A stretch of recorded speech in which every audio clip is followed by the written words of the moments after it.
Je cède maintenant la parole à notre collègue de Marguerite Bourgeois. On est tous excités, M. le Président. Une vingtaine de minutes. Oui, on est tous excités, M. le Président.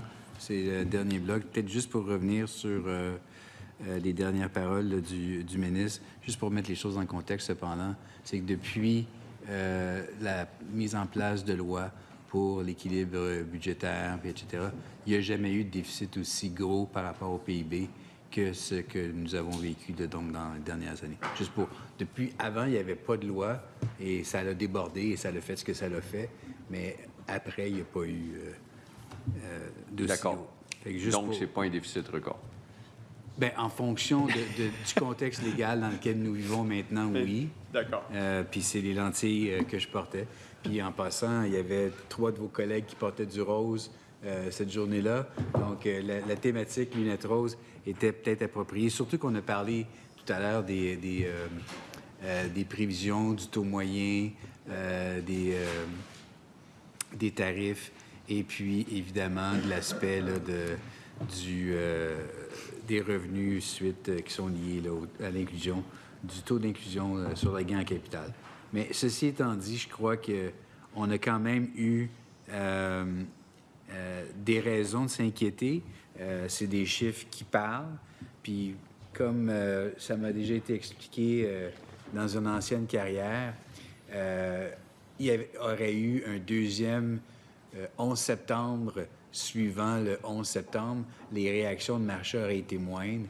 Il y a eu les réactions significatives de tous les participants de l'économie et des citoyens du Québec l'an passé lorsqu'il y a eu l'annonce du déficit record.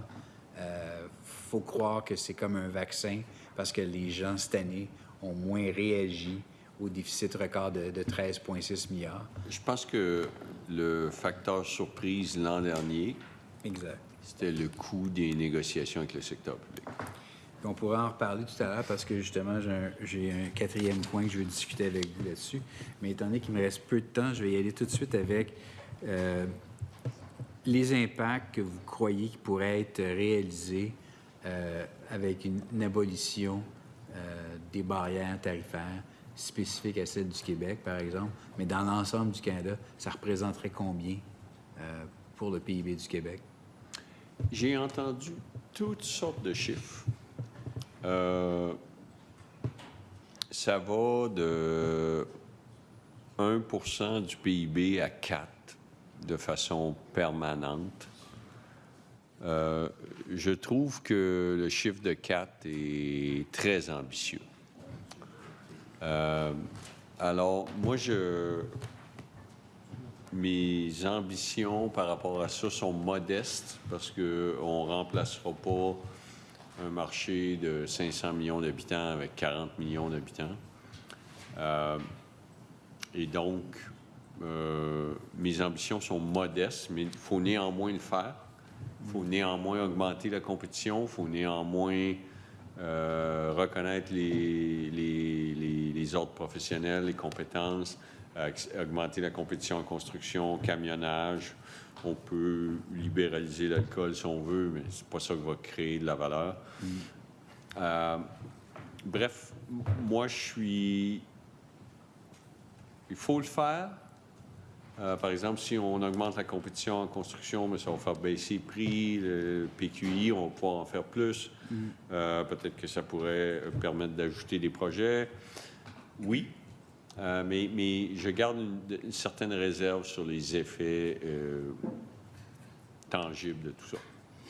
J'ai cru comprendre tout à l'heure, puis je vais peut-être demander l'aide de mon collègue ici, il y avait comme 500 quelques réglementations spécifiques là, au Québec, dont plus de 65 %, si je me rappelle bien, sont spécifiques là, à la langue et évidemment là, à la culture.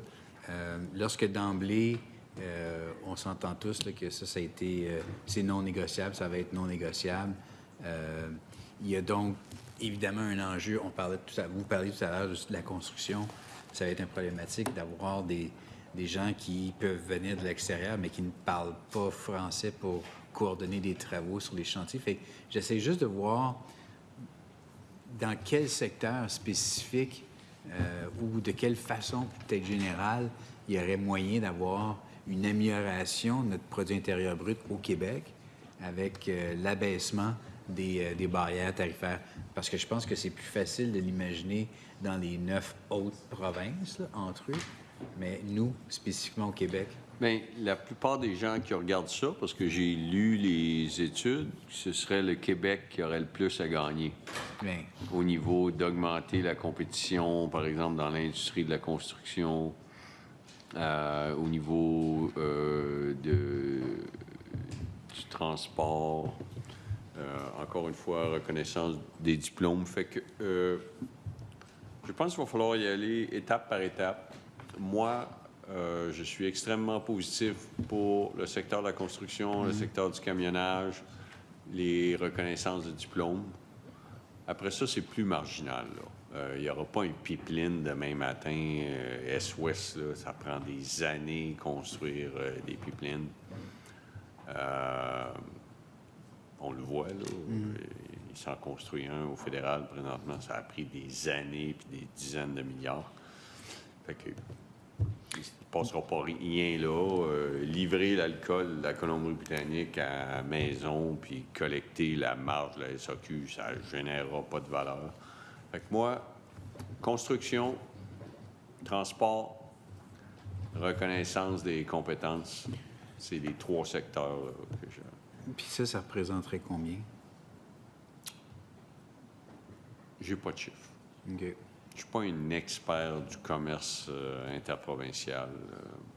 Mais encore une fois, entre 1 et 4 du PIB, d'après moi, 4 c'est trop ambitieux. D'autant plus la personne qui a affirmé 4 intégrait probablement des assouplissements au niveau linguistique. Alors, si on va chercher... on commence par 1 de PIB. On travaillera sur le deuxième après. Puis votre collègue qui s'occupe de ce dossier-là, c'est le ministre délégué là, à l'économie, j'assume? Oui, mais au-delà de ça, là, on parle du potentiel à aller chercher, là, au-delà de qui s'en occupe. Puis j'ai entendu mon ex-homologue, la ministre Freeland, qui est maintenant responsable des transports et du commerce interprovincial, qui avait un objectif que tout soit en place pour le 1er juillet. Alors, si on allait chercher 1 de potentiel économique le 1er juillet, ce serait fantastique. Dans la campagne électorale qu'on entend au niveau du fédéral, on le voit bien, là, il y a un désir de retour à l'équilibre budgétaire qui semble être mentionné par les 2 plus probables, mais il y a aussi un ensemble de dépenses additionnelles là, qui semblent s'améliorer. Tantôt, on semblait aller dans cette direction-là. On a coupé court d'en arriver là, à l'argumentaire. Mais les transferts aux provinces qui, de votre perspective, puis je la comprends, là, OK, n'ont pas augmenté pendant que les coûts, eux, l'ont fait, sont probablement plus l'endroit où est-ce que les candidats auront un réflexe de peut-être vouloir agir à la Paul Martin, là. Donc... Je dirais que non.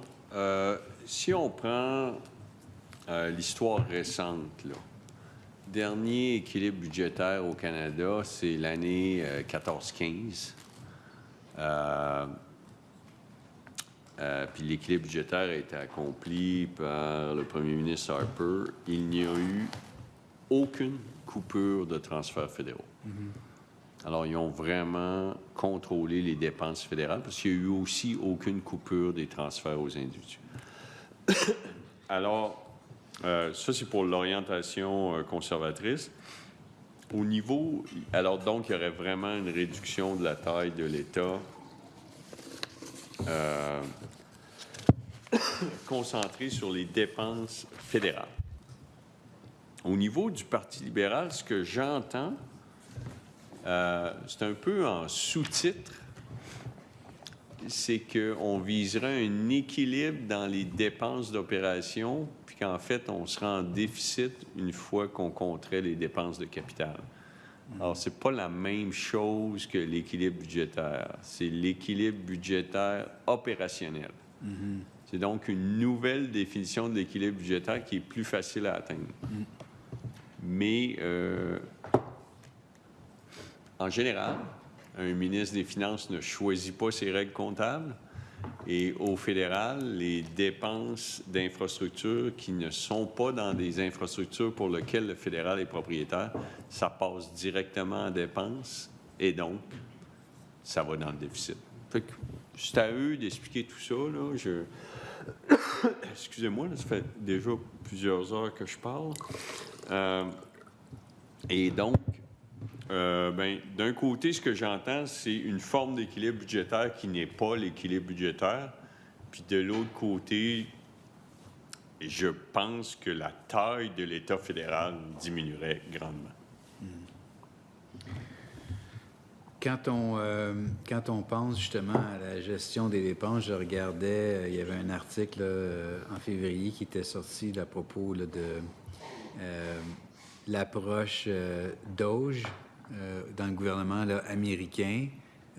Quand on regarde les dépenses qui ont augmenté là, au Québec de 2018 là, à 2027, c'est ça? Ça va avoir augmenté, donc, à terme, de 58 les dépenses. Il y a eu promesse de la part du premier ministre lors de la première élection qu'elle allait réduire la taille de la fonction publique. Net des retraites, il y a eu une augmentation de 10 800 employés additionnels. Ça, c'est quasiment presque 1 milliard de dollars juste là, de dépenses récurrentes.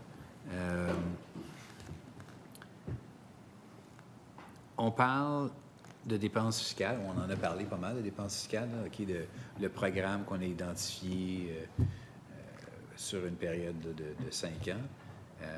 L'exercice qui avait été en fait recommandé là, par M. Godbout au niveau des dépenses budgétaires. Oui. Très important. Qu'est-ce que vous avez l'intention d'annoncer ou faire, ou quelles sont les pistes d'avenue de solutions? En fait, nous, on en parle à la page F65, mais c'est certain que dans la stratégie de gestion de dépenses, volume 1 du Trésor, il y a tout le plan de match et il y a un gel d'embauche. Il y a une limitation du temps supplémentaire. Il y a l'optimisation et la vente d'espace à bureau avec le télétravail, l'évolution.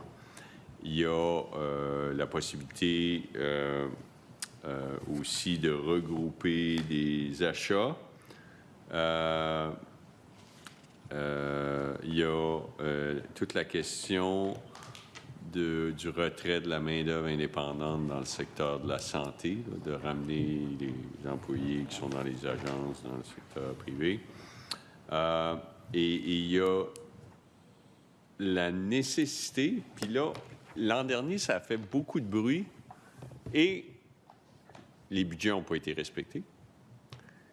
Et là, on va continuer à imposer une stricte discipline de respect des budgets. Alors, l'année passée, on l'a demandé, il y a eu des dépassements. Donc, ça prend du temps à intégrer le changement de culture.